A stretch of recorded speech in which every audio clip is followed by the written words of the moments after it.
Check. I can't compete with what Dom just said, by the way. Hey, Sean.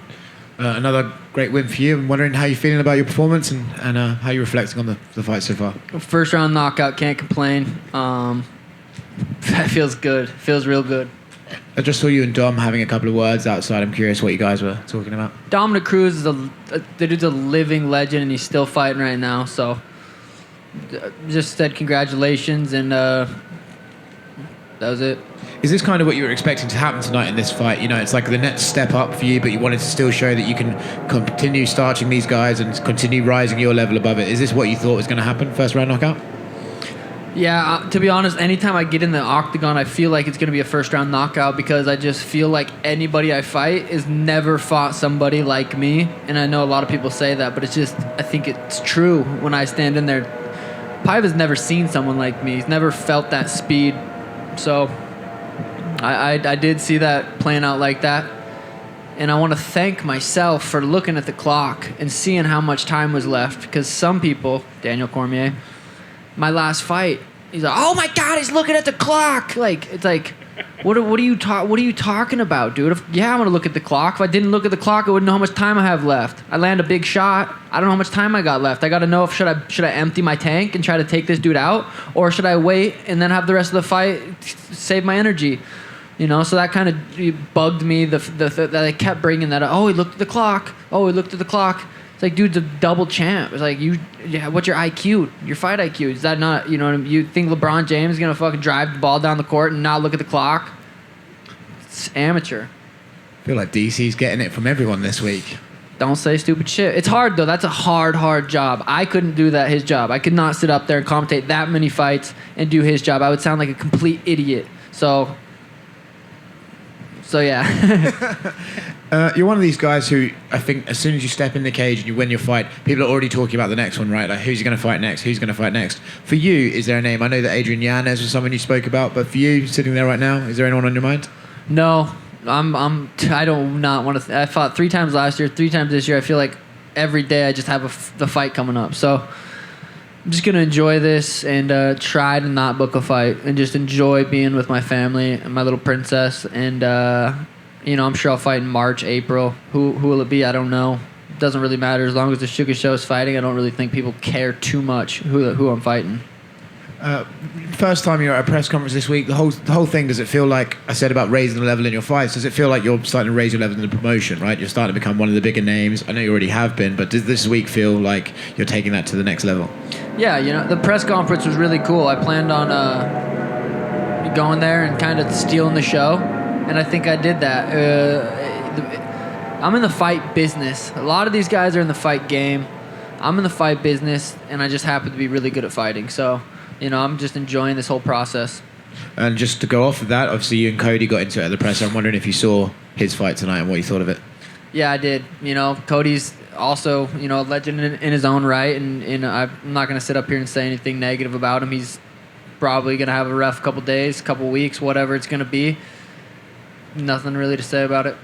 Thanks, Sean. Congrats, Sean. Thank you.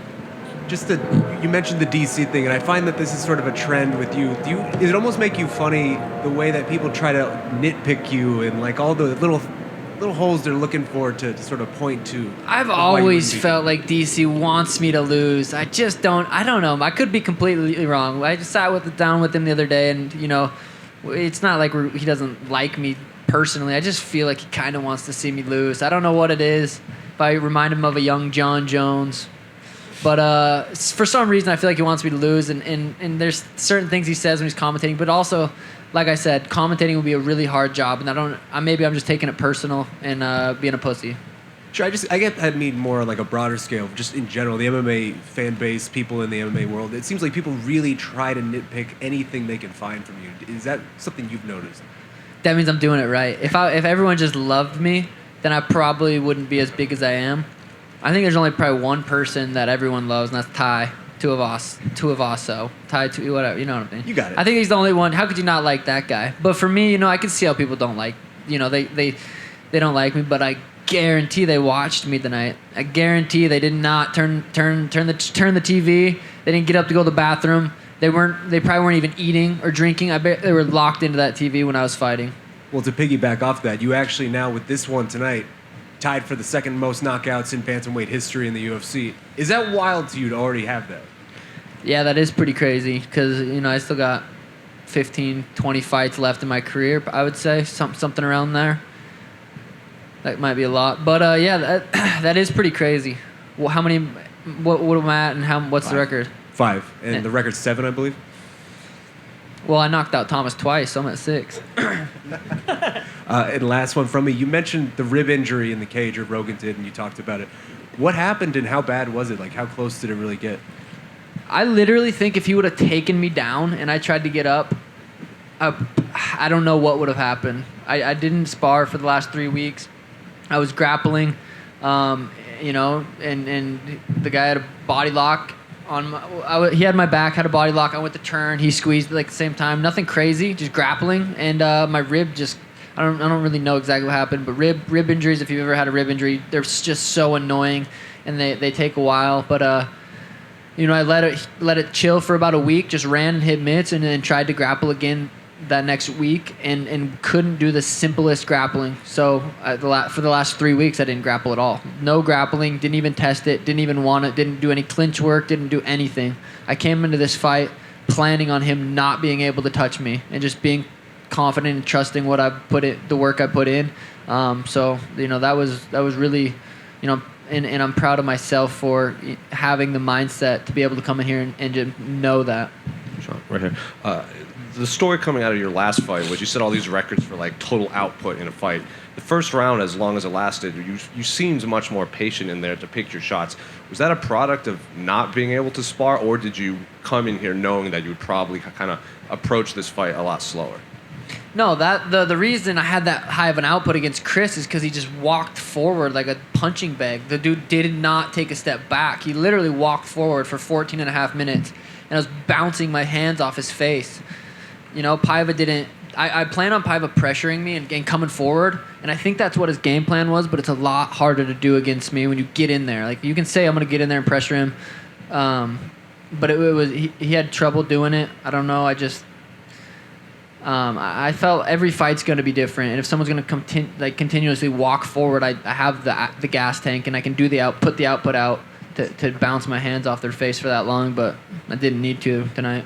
What were you guys saying to each other at the end? I saw you guys kind of hugging it out. I just said, you're a tough dude, just keep fighting, but I just, said it was nothing but respect for him, and anybody I fight, I feel the same way. I feel like that with anybody on the UFC roster, just told him to keep fighting, and he's tough. And finally, when they raised your hand and they announced that you were the winner, your eyes were closed and you kind of looked like you were soaking it in, and then you opened your eyes, you were looking up. What was going through your mind? Yeah, I've done that the majority of my fights. I like to just, it's easier to go inwards when you're not taking all this in, and I just, closed my eyes and really was just enjoying that and feeling, hearing Bruce and just really just taking in the moment. There's Sean right here.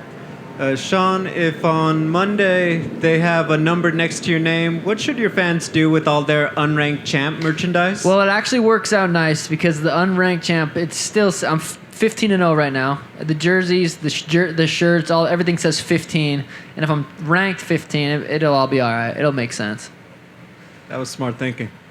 Another question. Dana White did an interview and he said, we're taking our time with Sean O'Malley. He's not Hamza Chimaev, was the example he gave. Was that fair, or did you feel like, I think I could be Dana? Dana's opinion isn't gonna, that's his opinion. I'm not gonna take anybody's opinion personal. So if that's what he thinks, he's the boss. I'm just gonna listen to Dana. He wants me to fight someone else, I'll fight someone else. If he doesn't, what he does with Chimaev is what he does. I didn't take it wrong at all. One of the things, obviously, you want more money for those other fights with the ranked guys and the bigger names. How often do you and your management, send that email along like, hey, can we renegotiate? I learned to not talk about fight or pay or any of that, so. Congrats. Thank you. Sean here in the back. You mentioned in the post-fight interview that you'd watched a bunch of Canelo fights, and that's what inspired you to sort of finish the way that you did. Could you sort of expand upon that a little bit? Is Canelo somebody who you take inspiration from or look up to in any way? Kinda. I mean, he's one of the best boxers in the world, probably of all time right now. But really, we were watching Prince Nassim, Roy Jones, Canelo, just watching a bunch of different boxers highlights before the fight. It was something we do every fight day. You know, we watched some of the greatest boxers and kickboxers, MMA strikers. We just watch their highlights and get ready for the fight. But yeah, watching those boxers just unload those combinations up against the ring's pretty cool, and it happened to work like that tonight. And what's your take on? There's a lot of MMA fighters crossing over into boxing and having some of these money fights. What's your take on all that? Yeah, boxing's a sweet sport. I don't really follow it closely, but I really enjoy boxing, just boxing sparring and that kind of stuff. So, I know what they did with Floyd and Conor was massive, and I think you have to be that massive of a star to do that. So, I'd like to continue growing my star and, doing something like that down the road. And last for me, you had a great quote just now about you're in the fight business, not the fight game. What would your advice be to young, aspiring, up-and-coming fighters who want to sort of make the kind of money that you do and have the kind of star power that you have? Color your hair and get face tattoos. No, I'm just jokes. I think what it comes down to is my performances, really. I don't think it's, everything I do outside the octagon I enjoy doing, so I'm not forcing anything. The YouTube, the vlogs, the podcast, the Twitch streams, the merch, like all that stuff is part of the fight business, what I'm talking about, and it's just stuff I enjoy. So I'm not really forcing it, and I think some people just don't want to do that stuff. So if they tried to, it would look forced, and it probably wouldn't be successful. So advice would just, be yourself. I feel like I really am good at just being myself, and I just happens to, I'm good at a lot of things. Thank you. Great performance. Thank you. Sean over here. Yep. Megan said you had video games were helping with your striking. How exactly did that come about? I think I just rationalized that in my head because I play so much video games. So I don't know if that's actually true, but I can see probably hand-eye coordination maybe. I've been playing video games since I was 3 years old. So I don't know if that's actually science or me just telling my girl, like, hey, I'm training. All right. And what is your celebration tonight? Just going to go out with the boys, have a good time. Keep it low-key. Thanks, guys.